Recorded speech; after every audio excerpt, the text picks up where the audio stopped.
الحمد لله وحده والصلاة والسلام على من لا نبي بعده أما بعد فأعوذ بالله من الشيطان الرجيم بسم الله الرحمن الرحيم يا أيها الذين آمنوا لا ترفعوا أصواتكم فوق صوت النبي إلى آخره الآية. وقال الله تبارك وتعالى في مقام آخر إن الله وملائكته يصلون على النبي يا أيها الذين آمنوا صلوا عليه وسلموا تسليما. وقال النبي صلى الله عليه وعلى آله وأصحابه وبارك وسلم تسليما كثيرا كثيرا المدينة خير لهم لو كانوا يعلمون أو كما قال عليه الصلاة والسلام. محترم عازمین بیت اللہ الحرام، حجاج کرام، بھائیوں، بزرگوں، دوستوں اور میری محترمہ ماں بہنوں، ماشاءاللہ آپ حضرات کی لبیک سن کر صبح سے یہ اندازہ ہو رہا ہے کہ یہ وہ مجمع ہے جس نے الحمدللہ حج کی تربیتی نشستوں میں اپنی آرام کو قربان کر کر ہر اتوار کو مستقل مسافر خانہ پہنچا ہے. الحمدللہ آپ حضرات نے لبیک تو پڑھا ہے. میں مدینہ المنورہ سے متعلق ضروری باتیں عرض کرنے سے پہلے تھوڑا سا لبیک کا پس منظر آپ کی خدمت میں عرض کروں تاکہ یہ لبیک کا شوق اور بڑھ جائے. حضرت ابراہیم علیہ السلام نے اللہ تبارک و تعالیٰ کے حکم سے جب بیت اللہ شریف کی تعمیر مکمل کر لی اور یقین جانے ہمارا سفر جس دیار مکرم و دیار محترم کی طرف ہے وہ اللہ کا گھر، وہ مکہ المکرمہ زادہ اللہ شرفا و کرامہ، وہ بیت اللہ کتنا مبارک اللہ کا گھر ہے جس کی تعمیر میں سیدنا ابراہیم علیہ السلام لگے ہوئے تھے. قرآن کریم گویا وہ وقت دکھا رہا ہے کہ وہ وقت کیسا قابل دید ہے، قابل یاد ہے. وَإِذْ يَرْفَعُ إِبْرَاهِيمُ الْقَوَاعِدَ مِنَ الْبَيْتِ وَإِسْمَاعِيلُ، کہ جب ہمارے خلیل اپنے بیٹے اسماعیل علیہ السلام کے ساتھ ہمارے گھر کی تعمیر کر رہے تھے. وہ لمبی تفصیل ہے بیت اللہ کی تعمیر کیسی ہوئی. جب تعمیر مکمل ہو گئی تو دعا فرمائی ربنا تقبل منا انک انت السمیع العلیم. اللہ آپ نے اپنے فضل سے بہت بڑی خدمت مجھ سے لے لی، اپنے گھر کا معمار مجھے بنا لیا، اے اللہ میری اس خدمت کو قبول فرما لے. اب یہاں علماء فرماتے ہیں کہ ایک نقطہ یہ ہے، ہم لوگ صبح سے ماشاءاللہ بہت کام کی بات سن رہے تھے، عمرے کے 4 کام، حج کے 9 کام، لیکن میرے بھائیوں میرا ایک مستقل پورا ایک موضوع ہے، ایک عنوان ہے حج میں روحانیت کیسے پیدا ہوگی، حج مبرور کیسے بنے گا، آپ کا مقام و مرتبہ کتنا بلند ہے، آپ کو اس حج پر اللہ تبارک و تعالیٰ کی طرف سے کیا اجر و ثواب ملے گا، آپ کی اس وقت ذمہ داری کیا ہے.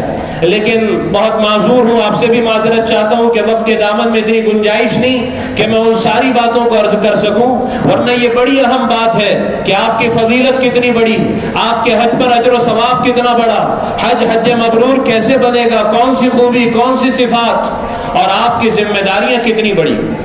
بہرحال حج کو قبول کرانا، اپنے حج کو ایسا بنانا کہ یہ حج اللہ کی بارگاہ میں قبول ہو جائے. اسی لیے میں حجاج کرام کو کہتا ہوں جہاں تم یہ سیکھتے ہو کہ حج عمرے میں 4 کام ہیں اور حج میں 9 کام ہیں، یہ ضرور سیکھو، بہت ضروری ہے اس کا سیکھنا. لیکن اس سے زیادہ ضروری یہ ہے کہ تم اس بات کو سیکھتے کہ تمہارا حج مبرور کیسے ہوگا. اس لیے کہ رسول کریم صلی اللہ علیہ وسلم نے ارشاد فرمایا، بخاری اور مسلم کی روایت ہے، آپ نے ارشاد فرمایا الحج المبرور لیس لہ الجزاء الا الجنہ. اگر تمہارا حج مبرور ہو گیا تو یاد رکھو کہ حج مبرور کا بدلہ جنت سے کم کسی چیز پر اللہ تم سے راضی نہیں ہوں گے. حج کے بدلے میں اللہ نے تم سے جنت کا وعدہ کیا ہے. ہاں لیکن یہ یاد رکھنا کہ حضرت رسول کریم صلی اللہ علیہ وسلم نے اس متفق علیہ روایت میں بخاری اور مسلم کی اس حدیث میں حج نہیں فرمایا بلکہ حج مبرور ارشاد فرمایا کہ جنت تو تمہارے لیے ہے لیکن شرط یہ ہے کہ تمہارا حج مبرور ہو جائے. دوسری روایت میں آپ علیہ السلام نے بڑی عجیب بات ارشاد فرمائی، ترغیب و ترہیب کی روایت ہے. حضرت رسول کریم صلی اللہ علیہ وسلم نے ارشاد فرمایا کل قیامت کے دن اللہ تبارک و تعالی ایک حاجی کو اپنے دربار میں بلائیں گے اور بلا کر اللہ تبارک و تعالی اس سے سوال کریں گے، میرے بندے کیا تو نے میرے گھر کا حج کیا؟ کہاں اللہ آپ کے گھر کا حج کیا؟ کیا تو نے عرفات میں حاضری دی؟ ہاں اللہ میں نے عرفات میں بھی حاضری دی۔ کیا تو نے بیت اللہ کا طواف کیا؟ کہ ہاں اللہ طواف زیارت کے لیے بیت اللہ بھی حاضر ہوا تھا۔ اللہ تبارک و تعالی اس حاجی سے فرمائیں گے، میرے حاجی بندے یہ صف نظر آ رہی ہے؟ ہاں اللہ آ رہی ہے۔ اے میرے حاجی بندے یہ سارے کے سارے وہ مسلمان ہیں جن کے لیے جہنم کا فیصلہ ہوا ہے، یہ کبائر کے مرتکب ہوئے، بغیر توبہ کے آئے، عارضی طور پر ان کے لیے جہنم کا فیصلہ ہوا ہے۔ اللہ تبارک و تعالی اس حاجی سے فرمائیں گے، اے میرے حاجی بندے اس صف میں داخل ہو جا اور 400 لوگوں کا انتخاب کر، ان 400 لوگوں کو اس صف میں سے نکال کر اپنے ساتھ جنت میں لے کر داخل ہو جا۔ اور میرے بھائیوں کتنا بڑا شرف ہے تمہارا، کتنا بڑا مقام ہے تمہارا، کتنا بڑا مرتبہ ہے تمہارا کہ تمہیں 400 آدمیوں کی شفاعت کا حق دیا جائے گا۔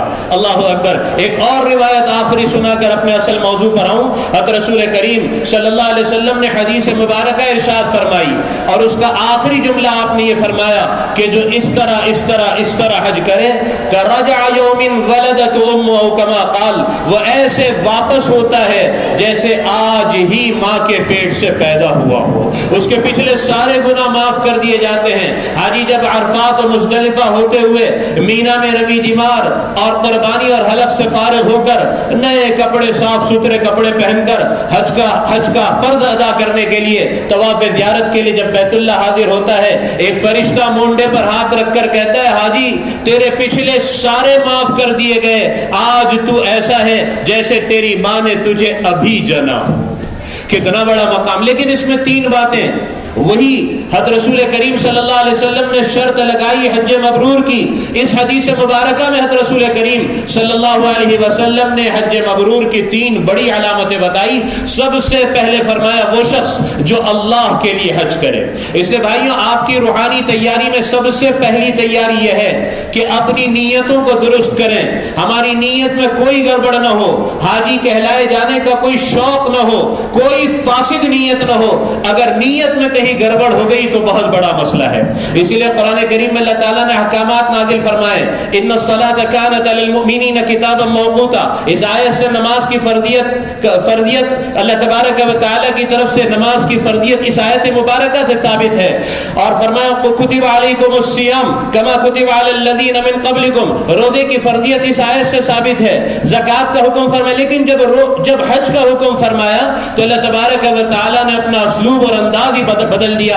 اللہ فرماتے وَلِلَّهِ عَلَى النَّاسِ حِجُّ الْبَيْتِ مَنِ اسْتَطَاعَ إِلَيْهِ سَبِيلًا وَمَنْ كَفَرَ فَإِنَّ اللَّهَ غَنِيٌّ عَنِ الْعَالَمِينَ۔ اور پہلا لفظ فرما رہے وَلِلَّهِ، اور صرف اللہ کے لیے، کوئی فاسد نیت نہ ہو۔ یہ حاجی صاحب حج سے آتے ہیں، سب سے پہلے گھر کی نیم پلیٹ چینج ہوتی ہے۔ ابھی تک خلیل احمد لکھا تھا، جیسے حج سے واپس آئے تو حاجی خلیل احمد، لوگوں کو پتہ چلنا چاہیے ہم نے حج کیا۔ ایک صاحب کے گھر مہمان آئے، اپنے اسٹاف سے کہنے لگے ذرا وہ 5ویں حج کا زمزم لے آؤ۔ اب 5ویں حج کا زمزم کچھ اسپیشل خاص ہوتا ہے، بتانا چاہ رہے 5 حج میں نے کیا ہے۔ کسی پر اللہ کی زیادہ مہربانی ہو جائے 3 حج ہو جائے تو وہ الحاج ہو جاتے ہیں۔ نیت میں اتنا جلدی بگاڑ آتا ہے کہ جس کی ایک صاحب مجھے ملے، کہنے لگے الحمدللہ میں نے حج کا فارم بھر دیا، میں جا رہا ہوں۔ میں نے کہا مبارکباد بہت، میں تو کئی سال سے آپ کی تشکیل کر رہا تھا، آپ کو حج کرنا چاہیے۔ کہنے لگے اصل میں نے بھی سوچا کہ چلو حج کرو، لوگوں کا منہ بند کرو۔ میں نے کہا میں سمجھا نہیں، لوگوں کا منہ بند کرو؟ کہ لوگوں نے تانے دے کر پریشان کر دیا تھا، تیرے بڑے بھائی نے حج کر لیا، چھوٹے بھائی نے حج کر لیا، سب سے زیادہ تو مال تیرے پاس ہے، تو حج نہیں کرتا۔ اور میں نے بھی سوچا حج کرو، لوگوں کا منہ بند کرو۔ میں نے کہا انا للہ و انا الیہ راجعون۔ اتنا بڑا سفر اور ایسی فاسد نیت کے ساتھ آپ ضائع کر رہے ہو، تو میرے بھائیو یہ نیت سب سے پہلی ہے، آج سے آپ کی تیاری ہے، یہ نیت دل میں بار بار بناؤ، اے اللہ کوئی دنیاوی شوق نہیں، حاجی کہلائے جانے کا شوق نہیں، پیارے اللہ آپ سے ملاقات کے لیے آ رہا ہوں، آپ کا حکم پورا کرنے آ رہا ہوں، آپ کے گھر کے دیدار کے لیے آ رہا ہوں، کوئی فاسد نیت نہیں۔ یہ آج کی پہلی کئی تیاریاں ہم بتاتے ہیں، روحانی جسمانی مدینہ منورہ کی تیاری آج سے۔ ایک تیاری تو یہ ہے جو آپ کو کرنی ہے، اپنی نیت کو خالص کرنا ہے۔ ایک تیاری اور کرنی ہے جو آج سے ہے کہ اللہ تبارک و تعالیٰ نے آنے والے ہر حاجی کو یہ حکم فرمایا کہ تم ہمارے گھر آ رہے ہو، تمہیں بہت ساری لسٹ تو یہاں سے دی گئی، یہ تیاری، یہ سامان، لیکن لیکن ایک چیز ہم تم پر کمپلسری ضروری قرار دیتے ہیں کہ یہاں آ رہے ہو تو وہ تمہارے لیے مسٹ ہے، اسے لیے بغیر مت آنا۔ وَتَزَوَّدُوا توشہ تیار کر لیا، فَإِنَّ خَيْرَ الزَّادِ التَّقْوَىٰ، تمہارے توشے کی سب سے بہتر چیز جو ہم تم سے مطالبہ کر رہے ہیں وہ یہ ہے کہ تقویٰ لے کر آنا، تقویٰ لیے بغیر اس سرزمین پر قدم نہ رکھنا۔ اس لیے بھائیو یہ تقویٰ، میرے پاس وقت نہیں، میں بہت سمیٹے مجھے مدینہ المنورہ عرض کرنا ہے، میں صرف 15 منٹ میں یہ اپنی کچھ باتیں مکمل کرنا چاہتا ہوں۔ آپ کی سب سے پہلی تیاری تقوی کی ہے۔ تقویٰ یعنی حاجی کو چاہیے کہ وہ آج اسی مجمع میں اللہ کو حاضر ناظر بنا کر اپنے تمام گناہوں سے توبہ کر کر آج گناہوں کے چھوڑنے کی پکی نیت کرے۔ اگر یہ آنکھیں آوارہ رہی، یہ آنکھیں جس طرح راستے پر چلتے ہوئے جو چاہتی ہے دیکھتی ہے، جس کو چاہتی ہے دیکھتی ہے، اگر آنکھوں کے گناہ کو نہ چھوڑا اور خدا نہ خواستہ یہ گناہوں کا عادی جب حرم محترم میں موجود ہوگا وہاں اگر یہ نگاہ اٹھ گئی تو میرے بھائیو یاد رکھو، صبح سے آپ کو بتایا جا رہا ہے کہ آپ جس سرزمین پر جا رہے ہو وہاں کی نیکی 1,00,000 نیکی کے برابر ہے۔ حاجیوں میں تمہیں یہ بات سنا کر ڈرانا چاہتا ہوں، ہاں ڈرانا چاہتا ہوں، یہ تم سن لو، تم نے خوشخبریاں تو سنی کہ ایک نیکی 1,00,000، ایک نماز 1,00,000، ایک ریال صدقہ 1,00,000، ایک روزہ 1,00,000، لیکن میں تمہیں ڈراتا ہوں اللہ کے لیے اس بات سے ڈرو کہ وہاں کا ایک گناہ، میں اپنی بات نہیں کہتا، امیر المومنین سیدنا عمر ابن خطاب رضی اللہ تعالیٰ عنہ کا ملفوظ آپ تک پہنچاتا ہوں۔ امیر المومنین فرماتے ہیں سیدنا عمر رضی اللہ تعالیٰ عنہ کوئی مکہ سے باہر چلا جائے رقیہ میں اور وہاں جا کر 70 گناہ کر لے، وہ 70 گناہ اتنے خطرناک نہیں جتنا مکہ مکرمہ کا ایک گناہ خطرناک ہے۔ یاد رکھو پوری دنیا سے ہماری ماں بہنیں وہاں پہنچ رہی ہیں، بعض ملکوں کو اللہ نے حسن و جمال عطا فرمایا ہے، بمبئی میں نگاہیں آوارہ رہتی تھی، جہاں چاہتا تھا دیکھتا تھا۔ یاد رکھو ساری دنیا سے پہنچنے والی یہ عورتیں اللہ کی مہمان ہیں اور میرا رب ان کا میزبان ہے، اور کوئی میزبان اس بات کو برداشت نہیں کر سکتا کہ اس کے مہمان پر کوئی میلی نظر ڈال دے۔ اگر یہ نگاہ اللہ کے مہمان پر وہاں اٹھ گئی اللہ اسے برداشت نہیں کریں گے کہ ان کے مہمان پر کوئی میلی نظر ڈالے۔ اس لیے پہلی چیز میں نہیں کہتا، اللہ کا قرآن کہتا ہے کہ سفر کی تیاری میں پہلی تیاری توبہ ہے، گناہوں کو چھوڑنے کی نیت ہے، تقویٰ ہے، تقویٰ لیے بغیر نہ آنا۔ تقویٰ اسے کہتے ہیں کہ بندہ تنہائی میں بھی اللہ کے ڈر سے گناہ سے رک جائے۔ یہ قرآن کریم ذمہ لگا رہا ہے کہ لوگوں پہلی تیاری نیت کا خالص کرنا، دوسری تیاری آج سے وقت، کتنا وقت رہ گیا بھائی؟ ابھی تاج الدین بھائی نے بتایا 18 تاریخ سے فلائٹ شروع ہو رہے ہیں، آج 5 تاریخ ہو گئی، اب تو 12-13 روز بچے ہیں، اب تو ہماری نمازیں بدل جائے، ہمارے افعال بدل جائے، ہمارے اعمال بدل جائے، نمازوں میں اللہ کا دھیان ہو، گناہوں سے کلی طور پر اجتناب ہو۔ یہ گندی آنکھیں لے کر میں ان آنکھوں سے اللہ کے گھر کا دیدار کیسے کر سکتا ہوں؟ اس لیے اب آنکھوں سے گندی بات، ہر گناہ سے اپنے آپ کو اب روک دینا کہ نہیں اب میں گناہ کے قریب بھی نہیں جا سکتا، یہ ہماری ذمہ داری ہے۔ ایک ذمہ داری جسمانی اعتبار سے ہے، شاید صبح کہی گئی ہو، میں تھوڑا تاخیر سے پہنچا، ہم حاجیوں سے کہتے ہیں چلنے کی مشق کریں، روزانہ چلیں۔ ہم بمبئی والوں کی جو بائک کی عادت ہے، 100 میٹر کے لیے بھی ہم بائک نکالتے ہیں، بچے کو بازو میں چھوڑنا ہے، نماز کے لیے جانا ہے، کسی کام کے لیے جانا ہے، دکان شاپ بالکل قریب ہے تو 100 میٹر اور 200 میٹر کے لیے بمبئی والا بائک پر جاتا ہے۔ یاد رکھو یہ چلنے کی عبادت ہے، اچھی طرح سمجھ لو کہ یہ چلنے کی عبادت ہے۔ طواف چلنا ہے، سعی چلنا ہے۔ اور میں ایک ذمہ داری کے ساتھ آپ کو یہ بات بتاتے ہوا چلوں کہ امام ابو حنیفہ رحمۃ اللہ علیہ کے نزدیک طواف جو چل کر سکتا ہو اس پر طواف چل کر کرنا واجب ہے، جو سعی کو چل کر کرنے کی استعداد رکھتا ہو اس پر سعی چل کر کرنا واجب ہے۔ اب انہوں نے ایک حصے میں بائک رکھی ہے، 70 ریال میں طواف، 70 ریال میں سعی، یہ بیچارہ بائک پر جا کر طواف کر رہا ہے، بائک پر جا کر سعی کر رہا ہے اور کسی مفتی سے پوچھ بھی نہیں رہا کہ کیا حکم ہے، آپ نے واجب ترک کر دیا۔ اب آپ نے بائک پر طواف کیا، 600 ریال تیار رکھیے دم دینے کے لیے، اور دم دیتے ہوئے حاجی کا دم نکلتا ہے، پہلے مسئلہ معلوم نہیں کرتا، وہاں چلنا ہی چلنا ہے۔ 2017-18 کا جو سروے ہے، ایک حاجی کو 5 کلومیٹر پر ڈے چلنے کا ایوریج آتا ہے۔ آپ کا طواف اب اس وقت آج کی پوزیشن تو یہ ہے، آگے کیا ہوتا ہے اللہ بہتر جانے، کہ طواف آپ نیچے سے نہیں کر سکتے، مطاف سے، مطاف میں صرف معتمر ہی جا سکتا ہے جو عمرے کا طواف کرنا چاہتا ہے، احرام والوں ہی کو نیچے مطاف میں جانے کی اجازت ہے، باقی اگر کوئی نفل طواف کرنا چاہے پہلے منزلے سے کرے یا ٹیرس سے کرے۔ اور پہلے منزلے کا طواف مجھ جیسا آدمی جو ذرا تیز چلتا ہے 1 گھنٹہ 5 منٹ میں طواف ہو رہا ہے اس وقت، کتنا بولو؟ 1 گھنٹہ 5 منٹ میں، 9 منٹ میں ایک چکر ہو رہا ہے۔ ارے ایک چکر کا ایک طواف ہوتا ہے نا، ایک ہی حاجی صاحب کہہ رہے ہیں کتنے چکر کا؟ ایک صاحب مجھ سے پوچھنے لگے کہ ایک چکر ہو گیا تو ایک طواف ہو گیا نا؟ میں نے کہا ماشاءاللہ اتنا آسان، یہ سوال پوچھتے ہیں حاجی، لیکن ماشاءاللہ یہ مجمع تو تربیت یافتہ ہے، تو یہ ایک چکر 9 منٹ میں، آپ کے 7 چکر، ایک طواف 1 گھنٹہ 35 منٹ میں ہو رہا ہے۔ صفا مروہ کی سعی کا ایک پھیرا سعی صفا سے مروہ، یہ آپ کی 7 پھیرے 35 منٹ میں ہو رہے ہیں۔ 35 منٹ لگتے ہیں سعی سے فراغت کو، اور چلنا تو آپ کو ہے ہی۔ آپ عزیزیہ سے اپنے بس اسٹینڈ تک 100 میٹر چلیں گے، آپ کی بس آپ کو نیچے اتارے گی، ایکسیلیٹر سے اوپر آ کر آپ مطاف تک یا پہلے منزلے کے آگے کے حصے تک جہاں سے طواف کیا جاتا ہے وہاں پہنچنے تک 150 میٹر آپ کو چلنا ہے، 150 میٹر واپسی کا، پھر طواف پہ تو پتہ نہیں کتنا کلومیٹر ہو رہا ہے، آپ خود اندازہ لگا 1 گھنٹہ 5 منٹ کا طواف ہے۔ تو یہ میرے بھائیوں چلنے کی ہم ابھی سے عادت بنائیں، یہ جسمانی تیاری ہے۔ اپنے ڈاکٹر سے مشورہ کر کر کتنا آپ کے لیے چلنا ہے اس کو آہستہ آہستہ بڑھائیں، چلنے کی عادت ڈالیں، یہ آپ کی جسمانی تیاری ہے۔ ایک اور تیاری، چونکہ وقت کم ہے، تھوڑی سی بات بے ترتیبی ہو رہی ہے، لیکن آپ توجہ سے سنیں، جو باتیں درمیان میں یاد آ رہی ہے وقت کی کمی کی وجہ سے اس کو کہتا چلوں۔ ایک تیاری مدینہ المنورہ کی ہے، چونکہ میرا اہم امور اس وقت آپ کی خدمت میں مدینہ منورہ عرض کرنا ہے، میں تو لبیک کا پس منظر بتاتے ہوئے کہیں اور چلا گیا، بہرحال بات آئی تو عرض کر دوں، مدینہ المنورہ کی ایک تیاری آج سے کرنی ہے۔ کب سے کرنی ہے بولو؟ آج سے کرنی ہے۔ وہ تیاری ہے درود پاک کی کثرت۔ بولو کیا ہے؟ یہ ہم نے ہر سال حاجیوں کو کہا کہ ابھی سے درود پاک پڑھے۔ ایک سفر میں ہمارے ایک دوست ملے بنگلور کے حرم مکی میں مطاف میں نے پوچھا کب جا رہے ہو مدینہ منورہ؟ کہنے لگے پرسوں سفر ہے مدینہ منورہ کا۔ بڑا نیک صالح نوجوان ہے۔ میں نے اس سے پوچھا کیا تیاری کی، سرکار کے لیے کیا ہدیہ لیا؟ یہ مدینہ الرسول مدینہ منورہ ایسا ایک عنوان ہے کہ جس عنوان سے ایمان والوں کے جذباتی تعلق ہے۔ مدینہ منورہ کی بات کرنے میں لطف ہے، مدینہ المنورہ کو سننے میں عجیب لطف ہے۔ آپ اندازہ لگائیں، میں صرف ابھی ایک بات کہہ رہا ہوں، میری کیفیت عجیب ہو رہی ہے۔ جب ہم مدینہ الرسول پہنچیں گے، سرکار کے شہر پہنچیں گے، مدینہ المنورہ پہنچیں گے، ہماری کیفیتوں کا کیا حال ہوگا دوستوں؟ لیکن ان کیفیتوں کے بنانے کے لیے ابھی سے تیاری ہے درود پاک کی کثرت۔ میں نے اپنے بنگلور کے دوست سے پوچھا سرکار کے لیے کیا ہدیہ لیا؟ اول اس نے انکار کیا، لیکن بعد میں اصرار پر اس نے بتایا کہ میں نے 40,000 مرتبہ درود پاک پڑھ کر تیار کیا۔ کتنی مرتبہ بولو؟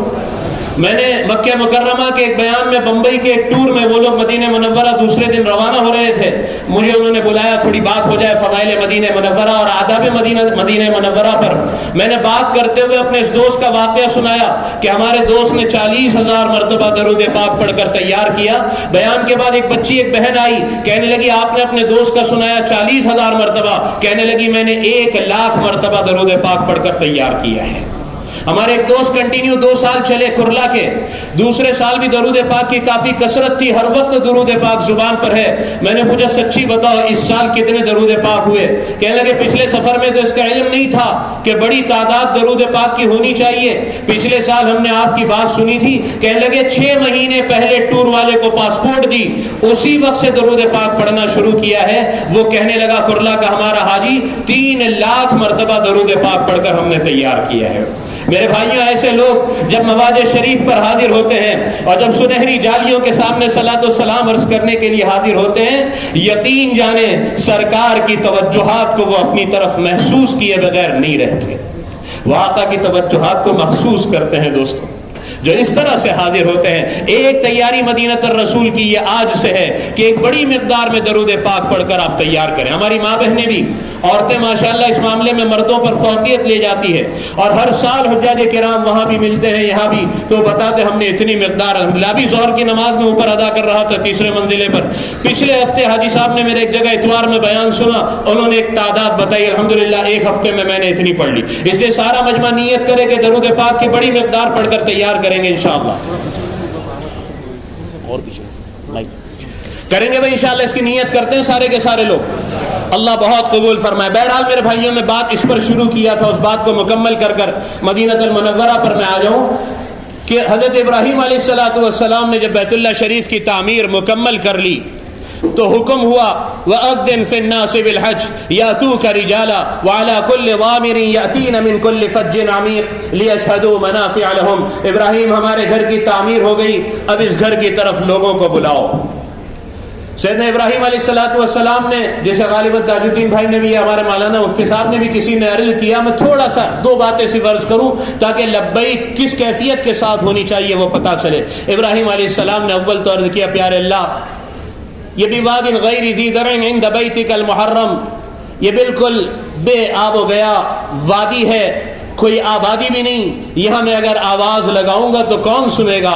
کہ ابراہیم، آواز کا لگانا تمہارا کام ہے، آواز کا پہنچانا ہمارا کام ہے۔ چنانچہ ابراہیم علیہ السلام، اللہ ہم سب کو حرم کی بار بار کی مقبول حاضری نصیب فرمائے۔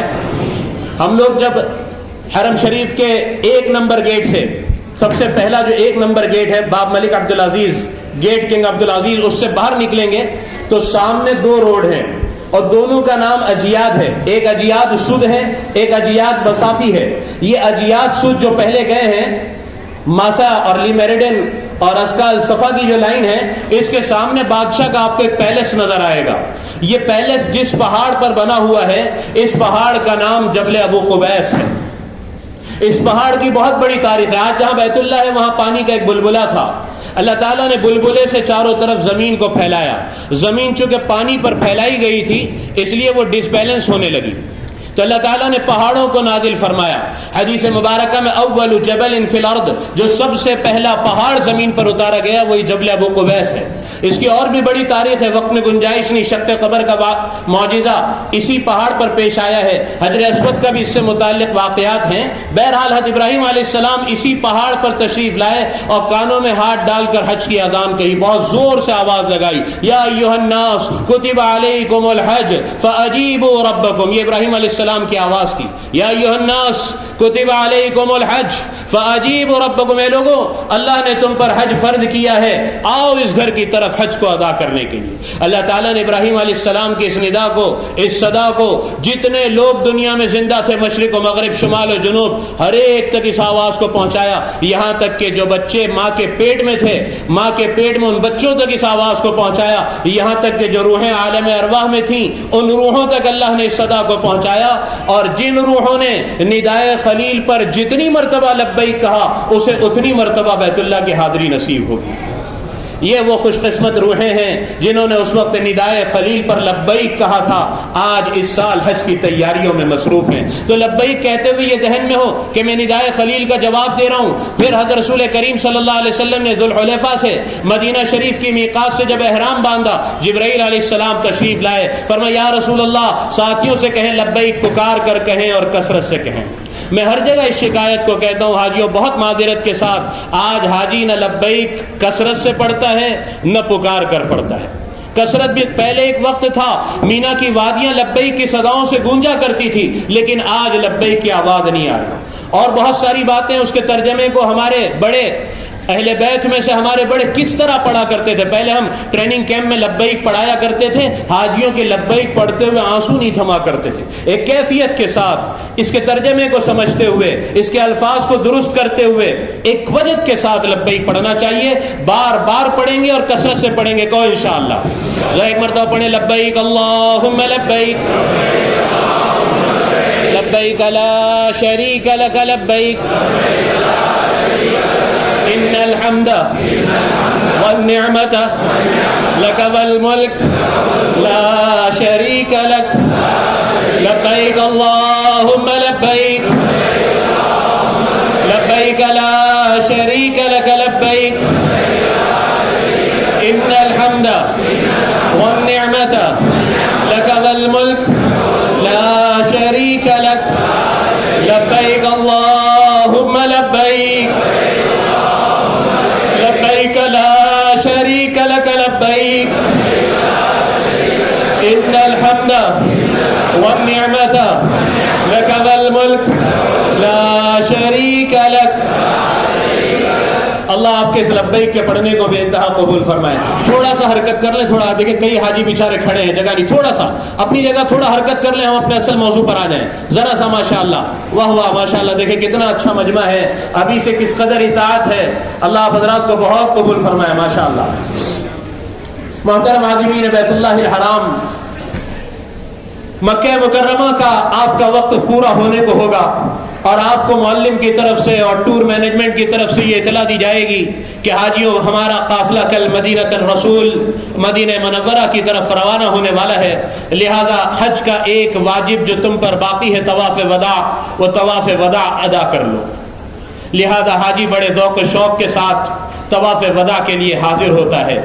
اس کے لیے بھی ایک مناسب وقت کا انتخاب کرنا چاہیے دوستو، اتنی دیر بھی نہ کرے کہ لوگ بسوں میں انتظار میں ہیں، ہم طواف وداع سے فارغ بھی نہیں ہوئے اور 2 دن پہلے 3 دن پہلے بھی نہ ادا کر لیں۔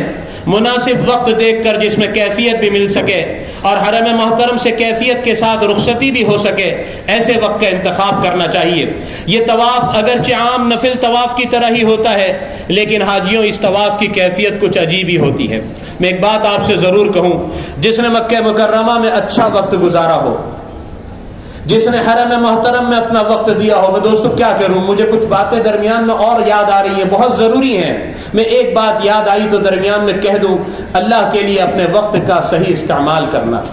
آجیوں وہاں وقت بہت ضائع ہوتا ہے، تم جہاں جا رہے ہو تمہیں اپنی نیکیوں کا بھاؤ پتا ہے، ایک ایک نیکی 1 لاکھ کے برابر ہے، لیکن حاجی اتنا وقت، وہاں مجھے لوگ ملتے ہیں مجھ سے کہتے ہیں کوئی نصیحت کرو، میں چھوٹا آدمی کیا نصیحت کر سکتا ہوں، کسی اللہ والے کے پاس کسی بزرگ کے پاس جا کر نصیحت کی درخواست کر لو، لیکن جب وہ اصرار کرتے ہیں تو میں ان سے کہتا نصیحت تو مجھے آتی نہیں۔ میں ایک سوال البتہ تم سے کرتا ہوں، 24 گھنٹے میں کتنے گھنٹے تمہارے حرم میں گزر رہے ہیں؟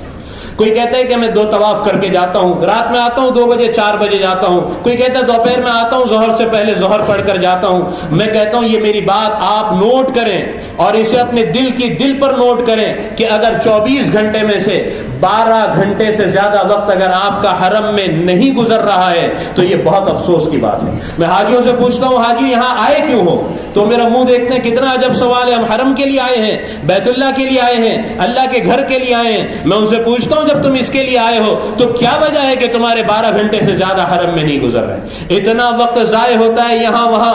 میرے بھائی اللہ کی پناہ، اس لیے اللہ کے لیے اچھا وقت گزارو۔ میں وہاں 15 دن کے قیام کے بعد 25 دن کے قیام کے بعد حاجیوں سے مخاطب ہونے کا مکہ مکرمہ میں موقع ملتا ہے۔ میں بڑے بڑے مجمع میں پوچھتا ہوں اس میں سے کتنے ہیں جو روزانہ 12 گھنٹے سے زیادہ حرم میں وقت گزار رہے ہیں؟ چند ہاتھ ہوتے ہیں جو اوپر اٹھتے ہیں۔ میں دوسرا سوال کرتا ہوں حاجیوں تم 1 مہینے 20 دن ہو گئے 25 دن ہو گئے مکہ مکرمہ میں، کل رات تم میں سے کتنے لوگوں نے 8 رکعت تہجد کی ادا کی؟ یقین جانے کوئی 1 ہاتھ ہوتا ہے، کوئی 2 ہاتھ۔ وہاں جا کر اگر تہجد کی 8 رکعت اگر ادا نہیں ہوگی تو پھر کون سا موقع ہوگا جہاں جا کر ہم تہجد ادا کریں گے؟ وہاں میں حاجیوں سے پوچھتا ہوں تم 20 دن مکہ مکرمہ میں ہو، میں تمہیں کل کی عصر کا پوچھتا ہوں کل عصر سے پہلے کی 4 سنت کس نے ادا کی؟ یقین جانے 2-4 ہاتھ ہوتے ہیں جو اٹھتے ہیں۔ میں ان سے پوچھتا ہوں حاجیوں تم نے 20 دن مکہ مکرمہ میں گزارا ہے، تم میں سے کتنے ہیں جنہوں نے 15 منٹ کنٹینیو بیت اللہ کو دیکھا ہو، اس طرح کہ ان کی نگاہیں نہ ہٹی ہو؟ یہ اللہ کا گھر ہے، یہ اللہ کی تجلیات کا مرکز ہے، میرے رب نے اسے اپنا گھر کہا۔ فَلْيَعْبُدُوا رَبَّ هَذَا الْبَيْتِ، فرمایا کتنا مبارک گھر ہے، اسے شوق کے ساتھ دیکھتے ہوئے آنسو جاری ہو، نگاہیں صرف دیکھنے پر 20 نیکیاں ملے گی۔ ایک آدمی اپنے گھر میں عبادت میں مصروف ہو اور ایک آدمی صرف مطاف میں بیٹھ کر حرم مکی میں بیٹھ کر بیت اللہ کو محبت سے دیکھ رہا ہو، یہ گھر میں نماز پڑھنے والے سے زیادہ بہتر ہے بیت اللہ کا دیکھنے والا۔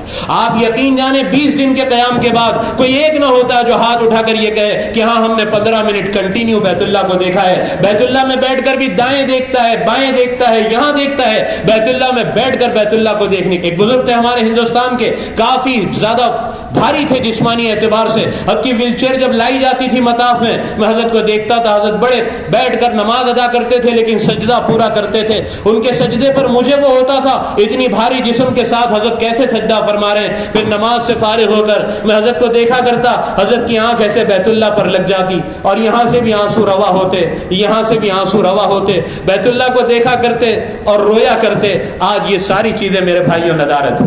جس نے اچھا وقت گزارا، جس نے وقت بیت اللہ میں لگایا، جس نے بیت اللہ کو کثرت سے دیکھا، ایسے حاجی کے لیے یہ طواف وداع بہت شاق ہوتا ہے، بہت مشکل ہوتا ہے۔ یہ طواف حاجی کے پیر 100 کلو کے ہو جاتے ہیں، اٹھتے نہیں ہیں۔ حاجی کا دل چاہتا ہے کاش یہ طواف کبھی ختم نہ ہوتا تو اچھا ہوتا۔ حاجی کے دل پر ایک بوجھ ہوتا ہے. مجھ سے کئی حاجی وہاں پوچھتے ہیں جنہوں نے اچھا وقت لگایا کہ خلیل بھائی کل ہم کو چلے جانا ہے, ہاں کل ہم رخصت ہو جائیں گے. وہ بچوں کی طرح ہچکیاں لے کر روتے ہیں. دنیا میں کوئی ایسی عمارت تو بتاؤ, تم بتا سکتے ہو کہ برج خلیفہ کو دیکھ کر کوئی رویا ہو؟ یہ اللہ کا گھر وہ گھر ہے جس کو بار بار جتنا دیکھا جائے اتنا اور دیکھنے کا دل چاہتا ہے. جب تم پہلی مرتبہ حاضر ہوں گے, اگر یہاں توبہ کر جاؤ, یہاں دل کو جو کالا اور سیاہ ہے چمکا کر اللہ کی محبت سے صاف و شفاف کر جاؤ. جب پہلی مرتبہ تم بیت اللہ کے سامنے حاضر ہوں گے, بیت اللہ تمہارے دلوں پر ایسا رعب ڈالے گا کہ حاجی اس وقت بھی ہچکیاں اور سسکیاں لے کر رونا شروع کر دیتا ہے. بمبئی میں زندگی بھر کہتا رہا نماز کے وقت, اللہ منہ میرا کعبہ شریف کی طرف, آج وہ کعبہ میری نگاہوں کے سامنے ہے. آج یقین نہیں کر پاتا کہ میں صحیح میں اللہ کے گھر کے سامنے کھڑا ہوں یا کوئی خواب دیکھ رہا ہوں. سارے بدن کے بال کھڑے ہو جاتے ہیں. اور یہی حال اچھا وقت گزارنے والے کا طواف وداع کے وقت ہوتا ہے. زارو قطار روتا ہے, ہچکیاں اور سسکیاں لے کر روتا ہے. بمبئی کے ایک بہت بڑے مالدار مجھے حرم مکی میں ملے, آنکھیں سرخ تھی, بالکل لال تھی. میں نے کہا کیا بات ہے؟ سلام کے بعد میں نے عرض کیا, کہنے لگے بھائی کل واپسی ہے مکہ مکرمہ سے. میں نے کہا کیا بات ہے؟ طبیعت ٹھیک نہیں ہے, آنکھیں بالکل سرخ ہیں. وہ پھوٹ پھوٹ کر رونے لگے اور کہنے لگے خلیل بھائی بس یہ نہیں سمجھ میں آ رہا ہے کل اس گھر کو الوداع کیسے کہوں گا, کل اس گھر کو رخصت کیسے کروں گا. میرے بھائیوں, ایک مہینہ مکہ مکرمہ میں حاجی گزارتا ہے, اس کا دل اس گھر سے ایسا مانوس ہو جاتا ہے, آنکھیں ایسی مانوس ہو جاتی ہیں کہ طواف وداع بڑا مشکل ہو جاتا ہے. بہرحال طواف کرو اور اللہ سے کہو پیارے اللہ یہ آپ کے گھر کا طواف وداع ہے, لیکن پیارے اللہ میرے اس طواف کو میری زندگی کا آخری طواف نہ بنانا. پیارے اللہ آئندہ سفر میں بار بار موقع ملے میں اس گھر کی طرف بار بار آؤں. پیارے اللہ جب تیرا محبوب اس سرزمین کو چھوڑ کر ہجرت فرما رہے تھے, آج جو تم ایک مہینہ وہاں گزارتے ہو, بیت اللہ سے تمہارا دل اس قدر لگ جاتا ہے. سرکار نے 53 سال اس مبارک شہر میں گزارے. آقا کا مولد یہ ہے, سرکار کی ولادت باسعادت اس شہر میں ہوئی, آپ کا بچپنا یہاں, آپ کی جوانی یہاں, آپ کا حضرت خدیجہ الکبریٰ رضی اللہ عنہ سے نکاح یہاں, آپ کی بعثت یہاں, جبل ثور یہاں, جبل ہیرا غار ہیرا یہاں, اور یہاں کثرت سے آیات کا نزول ہوا. اس مبارک سرزمین کو جب سرکار نے چھوڑا ہے, جب آپ نکلے ہیں اور وہ غار ثور میں 3 دن اور 3 رات کے بعد آپ چلے ہیں, ایک راستے پر جا کر مکہ مکرمہ کا راستہ, اور وہ راستہ جب آ کر ملا ہے اور آپ نے جب مکہ کی شہرہ دیکھی ہے, آپ کا دل بھر آیا, آپ آنکھوں میں آنسو آ گئے. آپ مکے کو مخاطب کر کر سرکار نے فرمایا اے مکہ تو اللہ کی زمین میں سب سے محبوب زمین ہے, اللہ نے ساری زمین میں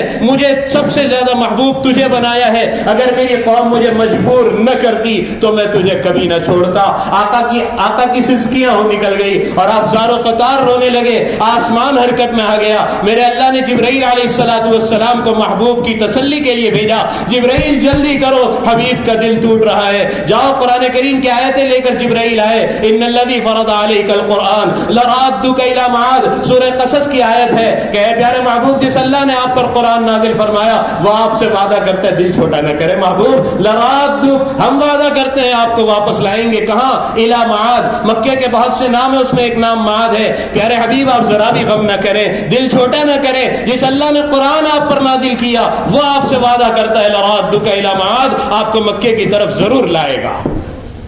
یہ حدیث نہیں ہے حدیث کہہ کرنا چلانا, علماء کے مجربات میں ہے. جو طواف وداع میں اور حرم سے رخصت ہوتے ہوئے ان آیتوں کو بار بار پڑھے گا, اللہ کی ذات سے امید ہے اللہ اسے دوبارہ ضرور پہنچائیں گے. اب آپ طواف وداع کریں گے روتے ہوئے, 2 رکعت واجب ادا کریں اور اس کے بعد چلیں بیت اللہ سے رخصت ہو. یہ رخصتی کا وقت جب طواف ہو جاتا ہے, واجب الطواف ہو جاتا ہے, اور حاجی اس سفر میں آخری مرتبہ جب حرم سے نکلتا ہے, اگر وقت اچھا گزارا ہے, میں بار بار کہہ رہا ہوں آنکھیں اگر بیت اللہ کے دیدار سے مانوس ہیں, یہاں دل لگ چکا ہے, تو اس حاجی کے لیے یہ آخری مرتبہ اس سفر کا نکلنا اس پر بڑا شاق ہوتا ہے. بعض ملکوں والوں کو تو میں دیکھتا ہوں, میں شرعی حکم نہیں بتا رہا کیا حکم ہے اس کا, لیکن ان کی وہ ادائیں میرے کلیجے کو کاٹتی ہیں. مجھے 10 دن 15 دن بعد مرتبہ رخصتی کو باقی ہوتے ہیں, لیکن انڈونیشیا والوں کو دیکھتا ہوں, ملیشیا والوں کو, وہ جب آخری طواف کر کر نکلتے ہیں نا تو وہ ایسے ایسے ہاتھ دکھاتے بیت اللہ کو. میں نہیں کہہ رہا آپ کو دکھانا ہے، میں کہہ رہا ہوں ایسی ادا ہوتی ہے، وہ ایسے روتے ہوئے ہچکیاں لیتے ہوئے ایسا ہاتھ دکھاتے ہیں کہ کلیجہ کٹ جاتا ہے، اللہ یہ کیسے بیت اللہ کو رخصت کر رہے ہیں، ان پر کتنا شوق ہے۔ بعض حاجی ایسے گلے مل کر روتے ہیں آپس میں کہ ہائے یہ باغ و بہار۔ اور میں آپ کو یقین دلاتا ہوں، آپ حج کمیٹی سے جا رہے ہیں، یہ ٹور کے 40 دن کے پیکج میں جا رہے ہیں، یہ حرم مکی کا 1 مہینہ اتنا جلدی گزرے گا، اتنا جلدی گزرے گا کہ آپ کو وقت کا پتہ نہیں چلے گا۔ اگر آپ نے وقت کو نہیں پکڑا، اپنا نظام الاوقات نہیں بنایا، کچھ چیزوں پر اپنے آپ کو طے نہیں کیا، تو یہ وقت آپ کا غفلت سے گزر جائے گا۔ افسوس اس وقت ہوگا جب آپ مکے کو رخصت کر رہے ہوں گے۔ اب چلیں پلٹ کر بیت اللہ کو دیکھیں۔ علماء نے لکھا 2 رکعت واجب الطواف کے بعد زمزم پر آئیں، جگہ جگہ زمزم موجود ہے، زمزم کو لیں ہاتھ میں اور بیت اللہ کو دیکھ کر زمزم پئیں، اور ہر سانس پر رکے اور بیت اللہ کو دیکھیں اور روئیں، پھر چسکی لیں اور پھر رکیں اور پھر بیت اللہ کو دیکھ کر روئیں۔ زمزم خوب پیٹ بھر کر پیتے رہیں اور روتے رہیں، روتے رہیں اور روتے رہیں، اور روتے روتے چلیں پھر پلٹ کر دیکھیں، چلیں پھر پلٹ کر دیکھیں، یہاں تک کہ جہاں تک بیت اللہ نظر آئے تھوڑا چل کر رک جائے، پلٹ کر دیکھیں اور حسرت کے ساتھ دیکھے اور روئے۔ اس طرح روتے روتے روتے روتے حرم مکی سے الوداع، رخصت ہو جائے۔ اب یہ اپنی ہوٹل پر پہنچے گا، بس آئے گی، اب یہ بس آپ کو مدینہ الرسول کی طرف لے چلے گی۔ اور حاجیوں مدینہ المنورہ کے آداب سے پہلے آؤ میں تمہیں بتاؤں کہ اس سفر میں تمہارا مقدر اور کتنا بلند ہونے والا ہے۔ خوش قسمت ہو حاجیوں تم، مبارکباد ہے تمہیں کہ اس حج اور عمرے کے سفر میں رب کائنات تمہیں ایک اور بڑی نعمت دینے والا ہے، اور وہ بڑی نعمت سرکار کے شہر مدینہ الرسول مدینہ منورہ کی مبارک حاضری ہے۔ آج جو تمہیں پتہ ہے تم کہاں جانے والے ہو، اب تمہارا رخ کہاں ہے۔ آج جو دل تھام کر بیٹھو، صبح سے تو عمرہ اور حج سن رہے تھے، آؤ آقا کی محبت میں بازو بہانے کا وقت آ گیا ہے۔ اب اپنے دلوں کے جذبات کو مدینہ الرسول کی باتوں سے تسکین دینے کا وقت آ گیا ہے۔ تمہیں پتہ ہے کہ تمہارا رخ کہاں ہے، اور میں تمہیں بتاؤں آداب سے پہلے کہ کون سا مدینہ منورہ ہے جہاں اب تم رخ کیے ہوئے ہو۔ اوہو یہ وہ مدینہ منورہ ہے۔ ذرا سا مدینہ منورہ کا مختصر آپ کو پس منظر بتاؤں تاکہ آپ کو پتہ چلے کہ مدینہ منورہ کون سا مبارک شہر ہے۔ سرکار غار ثور سے نکلے اور ہجرت فرمائی۔ ہجرت کے سفر کو بہت لمبا سفر ہے۔ ام معبد کے ہاں کیسے قیام کیا، ام معبد کے ساتھ کیا بات پیش آئی، ام معبد کا شوہر آیا تو رات میں ام معبد نے سرکار کا حلیہ کیسے بیان کیا۔ آج تو میرے بھائیو بدقسمتی سے 14ویں صدی کا مسلمان اگر اس سے پوچھا جائے کہ سرکار نظر کیسے آتے تھے، میرے آقا کے بال مبارک کیسے تھے، میرے سرکار کی پیشانی کیسی تھی، آنکھوں کی بھویں کیسی تھی، میرے آقا کا ناک مبارک کیسے تھا، میرے محبوب کے لب مبارک کیسے تھے، میرے سرکار کا حسن و جمال کیسے تھا، میرے سرکار کا قد مبارک کیسے تھا، تو بدقسمتی سے آج ہمیں اس کا علم نہیں اور پتہ نہیں۔ کیا کروں، میرے دامن میں گنجائش نہیں کہ سیرت مبارکہ کے اس بات کو عرض کر سکوں۔ بہرحال ام معبد کے مکان سے آقا رخصت ہوئے اور آپ چلتے چلتے سفر کی ساری تفصیلات کو چھوڑتے ہوئے، قبا والوں کو پتا تھا کہ آقا کا قافلہ مکہ مکرمہ سے چل پڑا ہے۔ قبا والے صبح آ کر انتظار کرتے، اس لیے کہ قافلے صبح صبح داخل ہوا کرتے تھے۔ جب دھوپ بہت تیز ہو جاتی قبا والے تھک کر واپس ہو جاتے کہ ہائے آج بھی وہ قافلہ قبا نہیں پہنچ سکا۔ ایک دن قبا والے انتظار کر کر واپس ہو چکے تھے۔ ایک یہودی اپنے کسی کام سے اپنے مکان کی چھت پر تھا کہ دور سے غبار اڑتا ہوا نظر آیا، گھوڑوں کی تاب سے اڑنے والا دھول جو ہوتی ہے، غبار جو ہوتا ہے، اس نے قبا والوں کو آواز دی قافلہ آ رہا ہے۔ قبا والوں شاید یہ وہی قافلہ ہو جس کے انتظار میں تم روزانہ صبح سے نکل کر انتظار کرتے ہو۔ سارا قبا دوڑ پڑا آپ علیہ الصلوۃ والسلام کے استقبال کے لیے، آپ کو استقبال کیا گیا۔ آپ حضرت کلثوم ابن حضم رضی اللہ تعالیٰ عنہ کے مکان پر آپ نے قبا میں قیام فرمایا، اور قبا پہنچ کر سب سے پہلی کوشش جو آپ نے فرمائی وہ مسجد کی بنیاد تھی۔ آپ نے مسجد قبا کی بنیاد رکھی۔ یہ اسلام کی سب سے پہلی مسجد ہے۔ ہاں یہ وہ مسجد ہے جس کا ذکر قرآن میں موجود ہے، لمسجد اسس علی التقوی من اول یوم۔ یہ وہ مسجد ہے جس کی بنیاد پہلے دن سے تقوی پر رکھی گئی۔ وہ جانتے ہو حاجیوں یہ کون سی مسجد ہے؟ آداب میں آگے کہنا ہے، میں ابھی پہلے ہی کہہ دیتا ہوں کہ مدینہ منورہ کے آداب میں سے ایک ادب یہ ہے کہ زائر مدینہ منورہ کو چاہیے کہ وہ مسجد قبا حاضری دے۔ یہ کون سی مسجد ہے؟ امی عائشہ رضی اللہ تعالیٰ عنہ ہجرت کے فوراً بعد ایک دن سرکار کی خدمت میں آ گئی اور آ کر عرض کیا یا رسول اللہ ہم تو آفاقی ہو گئے، ہم تو حرم مکہ سے کتنے دور ہو گئے، یہ ہل میں رہنے والے کس قدر خوش قسمت ہیں، جب چاہتے ہیں احرام باندھ کر عمرہ کر لیتے ہیں۔ ہل تو آپ کو پتا ہوگا نا کس کو کہتے ہیں؟